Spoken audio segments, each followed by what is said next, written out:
Hi guys, welcome back to my channel.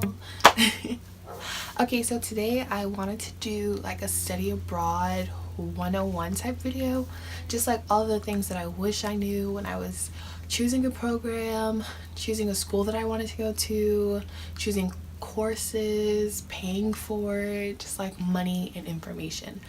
So yeah, I'll start off with the program that I went with.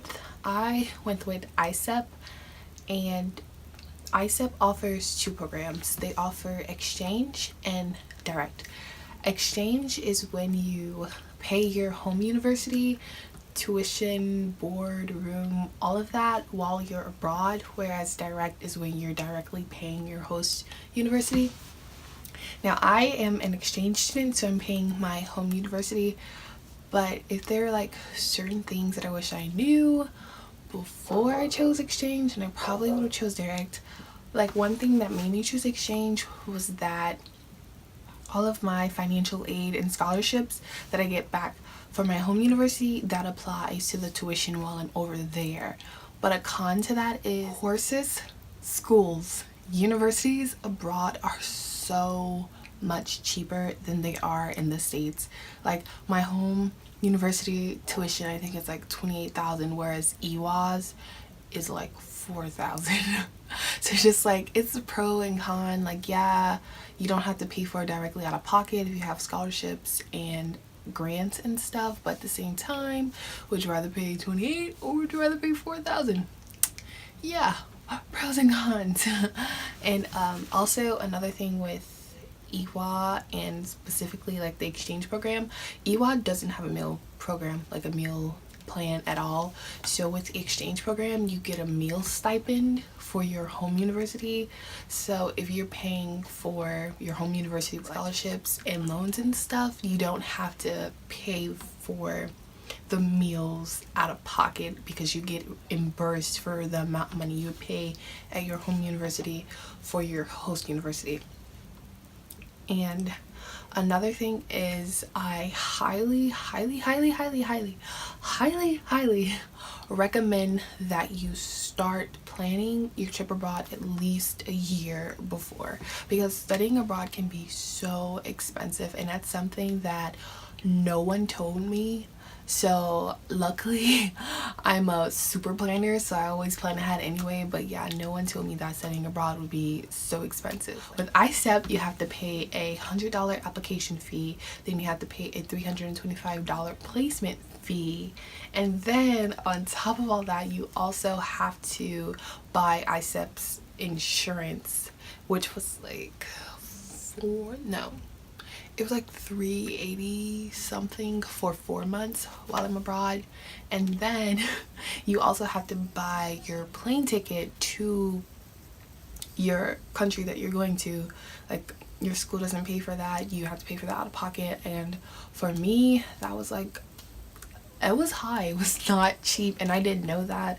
So luckily I planned ahead enough to where I had all this money saved up, so studying abroad wasn't so taxing on me. But still, like, being hit with all that money was, geez, I was not ready for that. So yeah, I definitely wish someone had told me that beforehand. And also, for the D2 visa, you need $45 for the application fee. So it's just like, why? Where's all this money coming from? Why is no one telling me that I need all this money? I guess like people just assume that you know, but that's not a good assumption.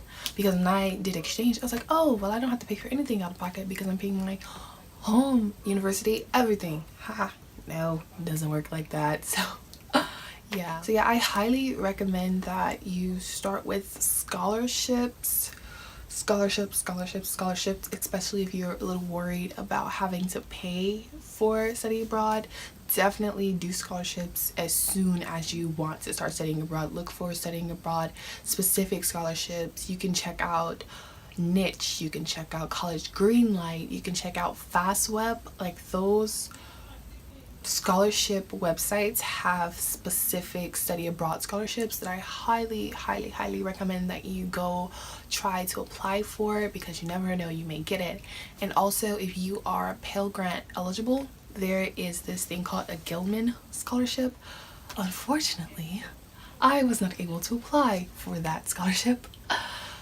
It's so sad, so sad. But if you go to countries like where it's like critical language, like Korea, Japan, China, you get up to $8,000. Whereas you just study abroad, I think the highest you can get maybe is 4. But the point is, it's a scholarship specific for Pell Grant students, and you can apply if you're trying to study abroad. And it's a great scholarship. Like, a girl from my school got it. I was happy for her, but I wish I got it, but I couldn't complete my application due to so many unforeseen complications. So yeah, scholarships, definitely. I definitely recommend to doing your research. Like, when you are on your site or platform to find the school that you're looking for, definitely look at the courses from the semester that you're trying to study abroad the previous year, because some schools offer certain classes during certain times. Like, they don't offer it year round, so they'll offer like physics 1 in the spring and physics 2 in the fall, or physics 1 in the fall and physics 2 in the spring, where you're thinking, oh, they just offer it year round. No, they're literally on a schedule, and that doesn't differ for exchange students. So definitely look at the courses that you're trying to take previously to see if it aligns up with the courses that you have to take for your required courses at your home university. Definitely look at the syllabi. Definitely look at the syllabi for those courses, and try to get in contact with someone in that department at your university to see, hey, will this be equivalent to this course? And you want to know these things before you go, because you don't want to go spend money and for courses that aren't going to transfer over. Like, that has to be heartbreaking, because then you have to take, you just took 12 credit hours, but you have to take 12 credit, like, you have to take these classes when you get back because the credits did not transfer. So definitely do your research on your courses before you go and before you choose your school. I think for me, that was the main thing, was the courses. Like I said previously, I didn't have a specific school that I wanted to go to, but I knew what courses that I wanted to take and the courses that I needed to take in order to stay on track, and that's how I found EWA, because they had courses that I needed. So definitely look into that. Another thing is, if you really want to study abroad, I'd highly recommend reaching out to your school's financial aid office, the department over your major. Like, email them telling you what you want to do, why you want to do it, how much you want to do this, and how much it'll help you grow as an overall person. And you'd be surprised at the amount of people who are willing to help people at their school study abroad.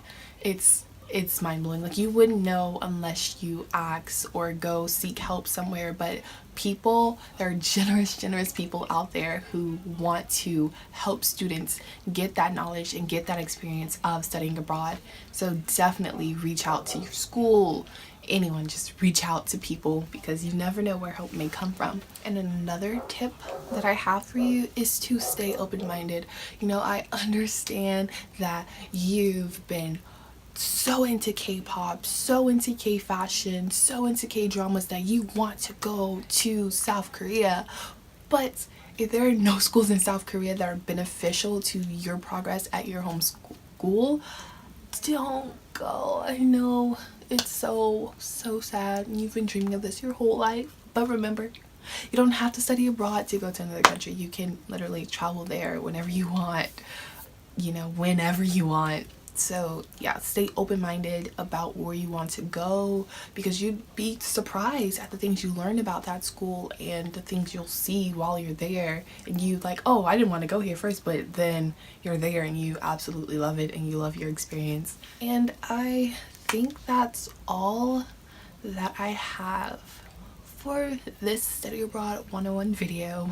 I definitely wanted to cover like the programs you would go to, the 2 major programs, exchange and direct, and how to like essentially pay for it. Like, always save up.